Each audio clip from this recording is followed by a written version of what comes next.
Hi అండి, welcome to MV food bites. పాలు పంచదార లేకుండా పటిక బెల్లంతో చేసే ఈ రవ్వ లడ్డూతో రాఖీ పౌర్ణమి రోజున అన్నదమ్ముల నోరు తీపి చేయండి. మళ్ళీ వచ్చే రాఖీ పండుగ వరకు రవ్వ లడ్డూ రుచిని మర్చిపోరు. మరి ఎక్కువ రోజులు నిల్వ ఉండే మృదువైన జ్యూసీ రవ్వ లడ్డూ కోసం ముందుగా అరకప్పు వరకు దంచిన పటికి బెల్లంని తీసుకున్నానండి. దీనిని మిక్సర్ జార్లో వేసి మెత్తని పౌడర్ లాగా మిక్సీ పట్టుకోవాలి.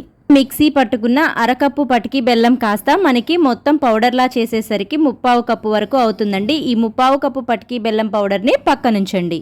ఇప్పుడు హీట్ అయిన బాండిలో 4 టేబుల్ స్పూన్లు లేదా 1/4 కప్పు వరకు మంచి క్వాలిటీ నెయ్యి వేసుకొని మీకు నచ్చినన్ని జీడిపప్పు కిస్మిస్లను వేసి దోరగా వేయించి పక్కకు తీసుకోండి. తర్వాత అదే నేతిలో కప్పు సన్నని బొంబాయి రవ్వని వేసి ఓసారి కలిపిన తర్వాత ఇందులోకి అరకప్పు వరకు పచ్చి కొబ్బరి తురుమును వేసుకొని సన్నని మంట పైన రవ్వ కొబ్బరి రెండు మంచి సువాసనతో బంగారు రంగు వచ్చే వరకు కనీసం 15 నిమిషాలన్నా వేయించి ప్లేట్లోకి తీసుకున్న తర్వాత ఇప్పుడు అదే బాండీలో మనం ముందుగా రెడీ చేసి పెట్టుకున్న 1/4 కప్పు పటికి బెల్లం పౌడర్ని వేసి అరకప్పు వరకు నీళ్లను పోసుకొని మీడియం ఫ్లేమ్ మీద 5 నిమిషాలు ఉడికించారంటే ఇలా వీడియోలో చూపిన విధంగా కొబ్బరి నూనెలాగా జిగురులాగా స్టిక్కీగా వస్తుంది.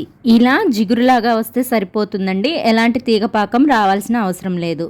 ఇప్పుడు ఇందులోకి ఫ్లేవర్ కోసం కొద్దిగా యాలకుల పొడిని వేసి స్టవ్ ఆఫ్ చేసిన తర్వాత మాత్రమే మనం వేయించి పెట్టుకున్న రవ్వ కొబ్బరి మిశ్రమాన్ని వేసి పాకంతో అంతా బాగా కలిసేలా కలిపి 10 నిమిషాలు చల్లారనివ్వాలి. 10 నిమిషాల తర్వాత చూస్తే రవ్వ మనకి చక్కగా పాకం పీల్చుకొని ముద్దగా తయారవుతుంది. ఇప్పుడు ఇందులోకి ముందుగా వేయించి పెట్టుకున్న జీడిపప్పు వేసి లడ్డూలాగా చుట్టుకుంటే మనకి వారం 10 రోజులైనా జ్యూసీగా ఉండే రవ్వ లడ్డు తయారైపోతుంది. అలాగే ఈ లడ్డు గురించి మీకేమైనా డౌట్స్ ఉన్నా, మీకేమైనా రెసిపీస్ కావాలన్నా కామెంట్ చేయండి.